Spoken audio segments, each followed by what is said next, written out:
Hello everyone, welcome to SSC GD PYQ series lecture number 3. ನಾವಾಗಲೇ 2 ಲೆಕ್ಚರ್ನ complete ಮಾಡಿದ್ದೀವಿ. ಮತ್ತು ನಿನ್ನೆ ಒಂದು ವಿಡಿಯೋ ಅಪ್ಲೋಡ್ ಮಾಡಿದ್ದೆ SSC ಎಕ್ಸಾಮ್ GK/GS ಅನಾಲಿಸಿಸ್ ಆಗಿ.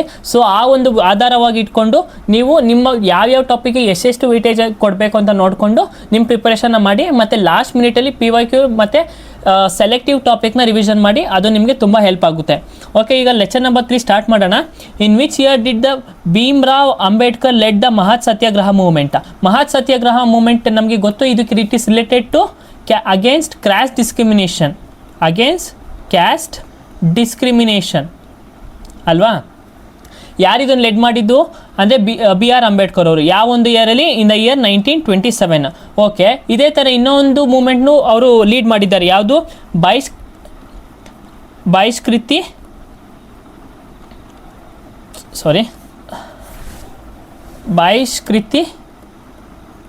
ಹಿತಕರಣಿ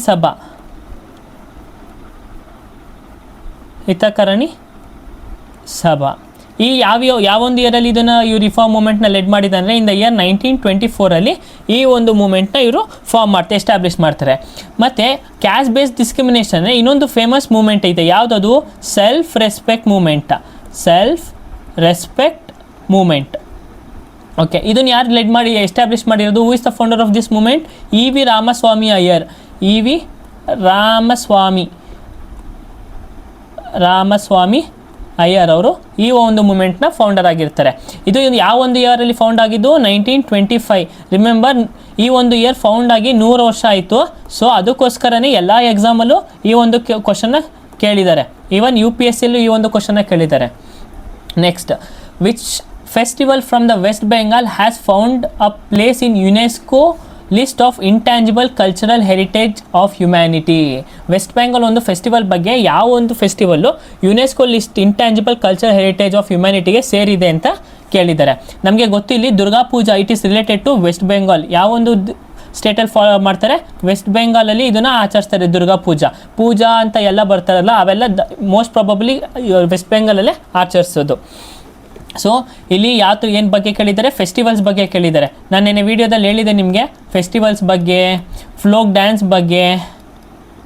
ಡ್ಯಾನ್ಸಸ್ ಬಗ್ಗೆ ಆಗಲಿ, ಮತ್ತು ಫೋಕ್ ಸಾಂಗ್ಸು, ಸಾಂಗ್ಸು, ಇದ್ರ ಬಗ್ಗೆ ಎಲ್ಲ ನಮಗೆ ಕ್ವಶನ್ಸ್ ಕೇಳ್ತಿದ್ದಾರೆ. ಸೊ ನೀವೇನಾದರೂ ನಿಮಗೆ ಇಂಟ್ರೆಸ್ಟ್ ಇದೆ, ನಮಗೆ ಸರ್ ಬೇಕು ಒಂದು ವೀಡಿಯೋ ಮಾಡಿ ಅಂತಂದರೆ ಕಮೆಂಟಲ್ಲಿ ಎಸ್ ಸರ್ ಅಂತ ಟೈಪ್ ಮಾಡಿ. ಮತ್ತು ಚಾನಲ್ನ ಸಬ್ಸ್ಕ್ರೈಬ್ ಮಾಡಿ, ಶೇರ್ ಮಾಡಿ.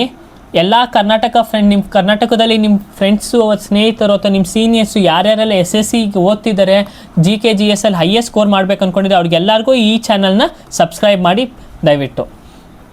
Okay, coming to the third question. Which impact did the green revolution? ನೋಡಿ, ಅಗೇನ್ ಗ್ರೀನ್ ರೆವಲ್ಯೂಷನ್. ಇದೆಲ್ಲ ಪ್ರೀವಿಯಸ್ ಇಯರ್ ಕ್ವಶನ್. ಒಂದೇ ಗ್ರೀನ್ ರೆವಲ್ಯೂಷನ್. ನಾನು 3 ದಿವಸದಿಂದನೂ ಗ್ರೀನ್ ರೆವಲ್ಯೂಷನ್ ಬಗ್ಗೆ ಮಾತಾಡ್ತಾನೆ ಇದ್ದೀನಿ. Which impact did the green revolution have on India's independence on food imports? Green revolution ಬಂದಾದಮೇಲೆ ನಮ್ಮ ಇಂಡಿಯಾಗೆ ಡಿಪೆಂಡೆನ್ಸಿ ಆಫ್ ಫುಡ್ ಇಂಪೋರ್ಟ್ ಮೇಲೆ ಏನು ಇಂಪ್ಯಾಕ್ಟ್ ಆಯಿತು ಅಂತ. ನಾವು ಮುಂಚೆ ಫುಡ್ನ ಬೇರೆ ದೇಶದಿಂದ ತೊಗೊಳ್ತಿದ್ವಿ ಅಲ್ವಾ, ಇಂಪೋರ್ಟ್ ಮಾಡ್ಕೊತಿದ್ವಿ ಅಲ್ವಾ, ಆಮದು ಮಾಡ್ಕೊತಿದ್ದೋ. ಆದರೆ ಗ್ರೀನ್ ರೆವಲ್ಯೂಷನ್ ಬಂದಾದಮೇಲೆ ಅದ್ರ ಇಂಪ್ಯಾಕ್ಟ್ ಹೇಗಿದೆ ಅಂತ. ಗ್ರೀನ್ ರೆವಲ್ಯೂಷನ್ ಮುಂಚೆ ನಾವು ಏನು ಮಾಡ್ತಿದ್ವಿ? ಇಂಪೋರ್ಟ್ ಮಾಡ್ಕೊತಿದ್ವಿ ಫುಡ್ ಗ್ರೈನ್ಸ್ನ. ಗ್ರೀನ್ ರೆವಲ್ಯೂಷನ್ ಆದಮೇಲೆ ನಾವು ಇಂಪೋರ್ಟ್ನ ಕಡಿಮೆ ಮಾಡ್ಕೊಂಡ್ವಿ, ಯಾಕಂದರೆ ನಾವೇ ಬೆಳೆಯೋಕ್ಕೆ ಸ್ಟಾರ್ಟ್ ಮಾಡಿದ್ವಿ ಅಲ್ವಾ. ಇಂಪೋರ್ಟ್ಸ್ ಏನಾಯಿತು? ಕಡಿಮೆ ಆಯಿತು. ಸೊ ಇಲ್ಲಿ decrease dependency on food imports. ಹೌದು, ಈ ಆಪ್ಷನ್ ಕರೆಕ್ಟು. ಫುಡ್ ಇಂಪೋರ್ಟ್ಸ್ನ ನಾವು ಡಿಕ್ರೀಸ್ ಮಾಡ್ಕೊಂಡು, ಯಾಕಂದರೆ ನಮ್ಮ ದೇಶದಲ್ಲಿ ಇವಾಗ ನಾವು ಎಲ್ಲ ಥರದ ಬೆಳೆ ಬೆಳೀತಾ ಇದ್ದೀವಿ. ಈಗ ಪಂಜಾಬಲ್ಲಿ, ಆಂಧ್ರ ಪ್ರದೇಶದಲ್ಲಿ, ತೆಲಂಗಾಣ, ತಮಿಳ್ನಾಡಲ್ಲೆಲ್ಲ ಒಳ್ಳೊಳ್ಳೆ ಬೆಳೆ ಬಂತು. ಸೊ ಅದಕ್ಕೋಸ್ಕರ ನಾವು ಇಂಪೋರ್ಟ್ಸ್ನ ನಾವು ಕಡಿಮೆ ಮಾಡ್ಕೊತಿದ್ದೀವಿ. ಸೊ ಇಲ್ಲಿ ಗ್ರೀನ್ ರೆವಲ್ಯೂಷನ್ ಇಂಪಾರ್ಟೆಂಟ್ ಟಾಪಿಕ್ ಆಗುತ್ತೆ. ಅಗೇನ್ ಆ್ಯಂಡ್ ಅಗೇನ್ ಎಲ್ಲ ಪೇಪರಲ್ಲೂ ಈ ಒಂದು ಕ್ವಶನ್ನ ಕೇಳಿದ್ದಾರೆ. Which of the following neighbouring countries of India has the highest number of million cities? ಚಿಕ್ಕ ಹೈಯೆಸ್ಟ್ ನಂಬರ್ ಆಫ್ ಸಿಟೀಸ್ ಎಲ್ಲಿದೆ ಅಂತ ಕೇಳಿದ್ದಾರೆ. ಇಟ್ ಮೇ ಬಿ ಚಿಕ್ಕ ಸಿಟೀಸ್ ಆಲ್ಸೋ ಆಗಿರ್ಬೋದು. ಈ ಚಿಕ್ಕ ಸಿಟೀಸ್ ಯಾವೊಂದು ದೇಶದಲ್ಲಿದೆ ಅಂತಂದರೆ it is none other than our rivalry country Pakistan. ಅಲ್ಲಿ ಆ ಒಂದು ದೇಶದಲ್ಲಿ ಚಿಕ್ಕ ಸಿಟೀಸ್. ಸೊ ಅದಕ್ಕೆ highest number of million cities ಅಂತ ಕರಿತೀವಿ. Who among the following makes the rules for the more convenient transaction of the business of the state government. State ಗೌರ್ನಮೆಂಟಲ್ಲಿ ಒಂದು ಸ್ಮೂತಾಗಿ ಎಲ್ಲ ಥರದ ಒಂದು ಪ್ರೊಸೀಜರ್ಸ್ ನಡಿಬೇಕು. ಇದಕ್ಕೆ ಯಾರು ರೂಲ್ಸ್ ಮಾಡ್ತಾರಪ್ಪ ಅಂತಂದರೆ it is none other than governor of the state. ಅದೇ ನಮ್ಮ ಯೂನಿಯನ್ನಲ್ಲಿ ಆದರೆ ಯೂನಿಯನಲ್ಲಾದರೆ, ಸೆಂಟ್ರಲ್ ಗೌರ್ಮೆಂಟಲ್ಲಾದರೆ ಇಟ್ ಈಸ್ ಪ್ರೆಸಿಡೆಂಟ್. ನಮ್ಮ ಸ್ಟೇಟ್ ಗೌರ್ನಮೆಂಟಲ್ಲಿ it is governor of the state. Next, which of the following classical dancers is known to be ekaharya where one dancer takes of many roles in a single performance.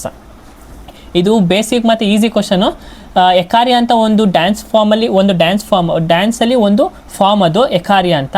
ಆ ಎಕಾರ್ಯದಲ್ಲಿ ಏನು ಮಾಡ್ತಾರೆ ಅಂತಂದರೆ, dancer ಬೇರೆ ಬೇರೆ ಪಾತ್ರನ ಒಬ್ಬನೇ ವಹಿಸ್ತಾನೆ. ಇದು ಯಾವ ಒಂದು ಡ್ಯಾನ್ಸಲ್ಲಿ ಕಂಡುಬರುತ್ತೆ ಅಂದರೆ ಭರತನಾಟ್ಯಮಲ್ಲಿ ಕಂಡುಬರುತ್ತೆ. ಭರತನಾಟ್ಯಂ ಎಲ್ಲಿ ಒರಿಜಿನೇಟ್ ಆಗಿರೋದು? ತಮಿಳ್ನಾಡು. ಬೇರೆ ಬೇರೆ ಆಪ್ಷನ್ಸ್ ನೋಡಿದ್ರೆ Kathakali it is in Kerala originate ಆಗಿರೋದು. Kuchipudi belongs to Andhra Pradesh. Mohiniyattam also belongs to Kerala. Which of the following was not an outcome of the green revolution. ನೋಡಿ, ಅಗೇನ್ ಗ್ರೀನ್ ರೆವಲ್ಯೂಷನ್ ಮೇಲೆ ಕ್ವಶನ್ನು. ಒಂದೇ ಪೇಪರಲ್ಲಿ 3 ಗ್ರೀನ್ ರೆವಲ್ಯೂಷನ್ ಮೇಲೆ ಕ್ವಶನ್ಸ್ ಬಂದಿರೋದು ಇದೆ. So it is an important topic. ಯಾವುದೋ ಒಂದು not an outcome of the green revolution. Green revolution ನಮ್ಗೆ ಔಟ್ಕಮ್ ಏನು? ನಮ್ಮ ಅಗ್ರಿಕಲ್ಚರ್ ಡಿಪೆಂಡೆನ್ಸಿ ಕಡಿಮೆ ಆಯಿತು, ನಮ್ಮ ಅಗ್ರಿಕಲ್ಚರ್ ಗೂಡ್ಸು ಇನ್ಕ್ರೀಸ್ ಆಯಿತು ಪ್ರೊಡಕ್ಷನ್ನು, ಮತ್ತು ಇಂಪೋರ್ಟ್ಸು ಕಡಿಮೆ ಆಯಿತು, ಇಂಪೋರ್ಟ್ಸು ಡಿಕ್ರೀಸ್ ಆಯಿತು. ಕೆಮಿಕಲ್ಸು, ಫರ್ಟಿಲೈಸರ್ಸು, HYB ಸೀಡ್ಸ್ ಎಲ್ಲ ಇನ್ಕ್ರೀಸ್ ಆಯಿತು. ಅದನ್ನು ಯೂಸ್ ಮಾಡೇ ಬೆಳೆ ಬೆಳೆಯೋಕ್ಕೆ ಸ್ಟಾರ್ಟ್ ಮಾಡಿದ್ರು. ಇನ್ಕ್ರೀಸ್ ಫುಡ್ ಗ್ರೈನ್ ಪ್ರೊಡಕ್ಷನ್ ಆಯಿತು, ಕರೆಕ್ಟ್ ಅದು. High dependency on chemical fertilisers and pesticides, ಇದು ಕರೆಕ್ಟು. ಇಂಪ್ರೂವ್ಡ್ ಅಗ್ರಿಕಲ್ಚರ್ ಇನ್ಫ್ರಾಸ್ಟ್ರಕ್ಚರ್, ಇದು correct. Decrease in rural population. ನೋಡಿ, ನಾವು ಇದು ಆಪ್ಷನ್ ಅಲ್ಲ, ಈ ಆಪ್ಷನ್ ಅಲ್ಲ. ಸೊ ಆನ್ಸರ್ ಆಗಿರುತ್ತೆ ಡಿಕ್ರೀಸ್ ಇನ್ ರೂರಲ್ ಪಾಪ್ಯುಲೇಷನ್. ನಾವು ಇದು ನಮಗೆ ಕ್ವಶನ್ ಬಗ್ಗೆ ಗೊತ್ತಿಲ್ಲ ಅಂದ್ರೂ ನಾವು ಒಂದು ಟ್ರಿಕ್ ಯೂಸ್ ಮಾಡ್ಬೋದು. ಯಾವುದು ಅಂತಂದರೆ ಥೀಮ್ ಬೇಸ್ಡ್ ಟ್ರಿಕ್ ಅಂತ. Theme based trick. ಇಲ್ಲಿ ಈ 3 ಆಪ್ಷನ್ನು ಒಂದೇ ಥೀಮ್ ಮೇಲೆ ಮಾತಾಡ್ತಾ ಇದೆ, ಆದರೆ ಈ ಒಂದು ಆಪ್ಷನ್ ಮಾತ್ರ ಬೇರೆ ಥೀಮ್ ಬಗ್ಗೆ ಮಾತಾಡ್ತಾರೆ. ಇಲ್ಲೆಲ್ಲ ಅಗ್ರಿಕಲ್ಚರ್ ಬಗ್ಗೆನೇ ಮಾತಾಡ್ತಿದ್ರೆ ಇಲ್ಲಿ ರೂರಲ್ ಬಗ್ಗೆ ಮಾತಾಡ್ತಿದೆ. ಸೊ ಈ ಥರ ಒಂದು ಟ್ರಿಕ್ ಯೂಸ್ ಮಾಡಿದ್ರೂ ನಾವು ಆನ್ಸರ್ನ ರೀಚ್ ಆಗ್ಬೋದು. ಕೆಲವೊಂದು ಕ್ವಶನ್ನು ನಮಗೂ ಗೊತ್ತಿರಲ್ಲ, ಆ ಅಂಥ ಟೈಮಲ್ಲಿ ನಾವು ಈ ಥರ ಟ್ರಿಕ್ನೇ ಯೂಸ್ ಮಾಡೋದು.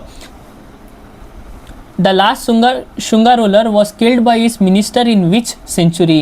ಲಾಸ್ಟ್ ಶುಂಗ ರೂಲರ್ ಯಾರು? The name of the last Shunga ruler is ದೇವ್ ಬುತ್ತಿ. ಇವರು ವಾಸ್ ಕಿಲ್ಡ್ ಬೈ, ಯಾರಿಂದ ಸತ್ರು? Vasudeva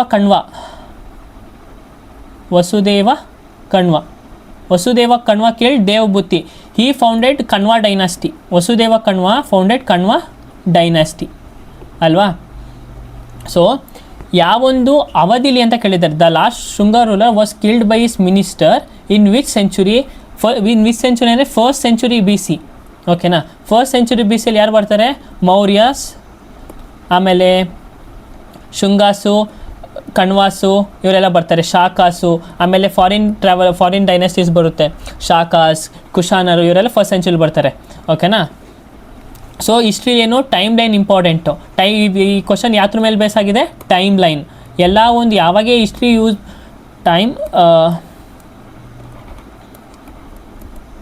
time line. ಸೊ ಯಾವಾಗೇ ನೀವು ಹಿಸ್ಟ್ರಿ ಓದ್ತಿದ್ರು ಒಂದು ನೋಟ್ಸಲ್ಲಿ ಟೈಮ್ ಲೈನ್ನ ನೋಟ್ ಮಾಡ್ಕೊಬಿಡಿ. Next economy question. Public provision refers to those goods and services finance through the budget. Public provisions ಅಂದರೆ ಏನು? ಪಬ್ಲಿಕ್ ಪ್ರಾವಿಷನ್ಸ್ ಅಂದರೆ it is mainly made for public people, ಅಂದರೆ ಎಲ್ಲ ಸಾರ್ವಜನಿಕರಿಗೂ ಮಾಡಿರೋಂಥ ಒಂದು facility. Refers to those goods and services finance through the budget. ಅಂದರೆ ಈಗ ಒಂದು ಪಬ್ಲಿಕ್ ಪ್ರೊವಿಷನ್ಸ್ ಮಾಡಿರ್ತಾರೆ. ಫಾರ್ ಎಕ್ಸಾಂಪಲ್, ಇವಾಗ ಒಂದು ಪಾರ್ಕು, ಈಗ ಪ್ರೈವೇಟ್ ಪಾರ್ಕ್ ಆದರೆ ನಮಗೆ ಅಲ್ಲಿ ಪ್ರೈವೇಟ್ ಮೆಂಬರ್ಸ್ ಮಾತ್ರ ಅಲೋವ್ ಇರುತ್ತೆ, ಆಗ ಅವ್ರಿಗೆ ರಿಲೇಟೆಡ್ ಆಗಿರೋ ಮೆಂಬರ್ಸ್ ಮಾತ್ರ ಅಲೋವ್ ಇರುತ್ತೆ, ಎಲ್ಲ ಮೆಂಬರ್ಸ್ಗೂ ಅಲೋವ್ ಇರಲ್ಲ. ಆದರೆ ಒಂದು ಪಬ್ಲಿಕ್ ಪಾರ್ಕ್ ಆದರೆ ಯಾವುದೇ ಥರ ದುಡ್ಡಿಲ್ಲ ಅಂದರೆ ಎಲ್ಲ ಪಬ್ಲಿಕ್ಕಿಗೂ ಅಲ್ಲಿ ಅಲೋವ್ ಇರುತ್ತೆ ಅಲ್ವಾ? ಸೊ ಪಬ್ಲಿಕ್ ಪ್ರೊವಿಷನ್ಸ್ ಏನು ಹೇಳುತ್ತೆ ಅಂದರೆ can be used without any direct payment. ಯಾವುದೇ ಥರ ದುಡ್ಡು ಕೊಡ್ದಲ್ಲೇ ನಾವು ಅದನ್ನು ಯೂಸ್ ಮಾಡ್ಕೋಬೋದು.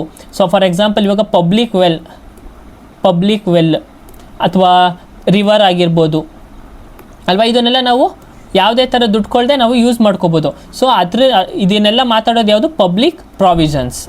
ಎಲ್ಲ ಬೇಸಿಕ್ ಕ್ವಶನ್ಸ್ SSC GDಯಲ್ಲಿ ಯಾವುದೋ ಥರ ಅಂಥ ಡೀಪಾಗಿ ಕ್ವಶನ್ಸ್ ಅಂತ ಎಲ್ಲ ಕೇಳಲ್ಲ, ಎಲ್ಲ 1 ಲೈನರ್ ಕ್ವಶನ್ ಮತ್ತು ಬೇಸಿಕ್ ಕ್ವಶನ್ಸೇ ಇರುತ್ತೆ. ಬಟ್ 20 ಕ್ವಶನಲ್ಲಿ ಒಂದು 3 ಇಂದ 4 ಕ್ವಶನು ಸ್ವಲ್ಪ ಟ್ರಿಕ್ಕಿಯಾಗಿ ಕೇಳಿರ್ತಾನೆ. ಆನ್ಸರ್ ಈಸಿನೇ ಆದರೆ ಟ್ರಿಕ್ಕಿಯಾಗಿ ಕೇಳಿರ್ತಾನೆ.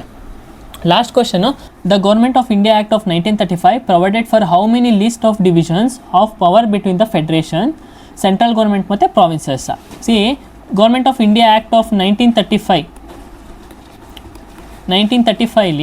3 ಥರ ಲಿಸ್ಟ್ ಬಿಡ್ತಾರೆ, ಡಿವೈಡ್ ಮಾಡ್ತಾರೆ. ಒಂದು ಸೆಂಟ್ರಲ್ ಲಿಸ್ಟು, ಇನ್ನೊಂದು ಸ್ಟೇಟ್ ಲಿಸ್ಟ್, ಮತ್ತೊಂದು ಕಾನ್ಕರೆಂಟ್ ಲಿಸ್ಟ್ ಅಂತ ಕರಿತೀವಿ. Concurrent list. ಈ ಸ್ಟೇಟ್ ಲಿಸ್ಟಲ್ಲಿ ಯಾವ್ದು ಒಂದು ಇನ್ಫಾರ್ಮೇಷನ್ ಮೆನ್ಷನ್ ಆಗಿದೆ ಅದಕ್ಕೆಲ್ಲ ರೈಟ್ಸ್, ಪಾಲಿಸೀಸ್ನ ಕ್ರಿಯೇಟ್ ಮಾಡೋಕ್ಕೆ ರೈಟ್ಸ್ ಯಾವುದಿರೋದು ಬರೀ ಸೆಂಟ್ರಲ್ ಗೌರ್ಮೆಂಟ್ಗಷ್ಟೇ. ಅದೇ ಥರ ಪ್ರಾವಿನ್ಷನಲ್ ಲಿಸ್ಟಲ್ಲಿ ಯಾವ್ಯಾವ ಒಂದು ಇನ್ಕ್ಲೂಡ್ ಆಗಿದೆ ಅದಕ್ಕೆಲ್ಲ ರೈಟ್ಸ್ ಅಂದರೆ ರೂಲ್ಸ್ನ ಫ್ರೇಮ್ ಮಾಡೋಕ್ಕೆ ರೈಟ್ಸ್ ಯಾವುದಕ್ಕಿರೋದು ಬರೀ ಸ್ಟೇಟ್ ಗೌರ್ಮೆಂಟ್ಗೆ. ಯಾವ್ಯಾವ ಇನ್ಫಾರ್ಮೇಷನ್ನು ಇಲ್ಲಿ ಮೆನ್ಷನ್ ಆಗಿದೆ, ಕಾನ್ಕರೆಂಟ್ ಲಿಸ್ಟಲ್ಲಿ ಮೆನ್ಷನ್ ಆಗಿರುತ್ತೆ, ಆ ಲಿಸ್ಟಲ್ಲಿ ಸ್ಟೇಟು ಲಾ ಮಾಡ್ಬೋದು ಮತ್ತು ಸೆಂಟ್ರಲ್ ಗೌರ್ಮೆಂಟೂ ಅದಕ್ಕೆ ರೂಲ್ಸ್ನ ಫ್ರೇಮ್ ಮಾಡ್ಬೋದು. ಸೊ 1935 ಆ್ಯಕ್ಟು ಮೂರು ಲಿಸ್ಟ್ನ ಪ್ರೊವೈಡ್ ಮಾಡುತ್ತೆ. ಸೊ ಇಲ್ಲಿ ಯಾವ ಲಿಸ್ಟ್ ಅಂತಲೂ ಕೇಳಿಲ್ಲ, ಅವ್ರು ಜಸ್ಟ್ ಎಷ್ಟು ಲಿಸ್ಟ್ನ ಪ್ರೊವೈಡ್ ಮಾಡಿದ್ದಾರೆ ಅಂತ ಕೇಳಿದ್ದಾರೆ. ಸೊ SSC GD ಎಕ್ಸಾಮಲ್ಲಿ ಫುಲ್ಲು ಬೇಸಿಕ್ ಕ್ವಶನ್ಸ್ನ ಕೇಳ್ತಾರೆ. By this we will end our session. Lecture 3 ಇಲ್ಲಿಗೆ ಕಂಪ್ಲೀಟ್ ಆಗುತ್ತೆ. Lecture 4 will be uploaded tomorrow. ಯಾರ್ಯಾರು ಪ್ರೀವಿಯಸ್ ಅನಾಲಿಸಿಸ್ ವಿಡಿಯೋನ ನೋಡಿಲ್ಲ ಅದನ್ನು ನೋಡಿ, ಬಿಕಾಸ್ ನಾವು ಹೇಗೆ ಓದಬೇಕು ಅಂತಂದರೆ ಅದರಿಂದ ನಾವೊಂದು ಸ್ಟ್ರಾಟಜಿ ಯೂಸ್ ಮಾಡಿ ಓದಬೇಕು. ಬಿಕಾಸ್ GK ಸಬ್ಜೆಕ್ಟು ತುಂಬ ವಾಸ್ಟ್ ಇದೆ. ನಾವು ಎಷ್ಟು ನಮ್ಮ ಟ್ರಿಕ್ಕಿಯಾಗಿ ಓದ್ತೀವೋ, ಸ್ಮಾರ್ಟ್ ವೇಲ್ ಓದ್ತೀವೋ ಅಷ್ಟು ನಾವು ಹೆಚ್ಚು ಅಂಕ ಗಳಿಸ್ಬೋದು. So thank you, see you again, bye.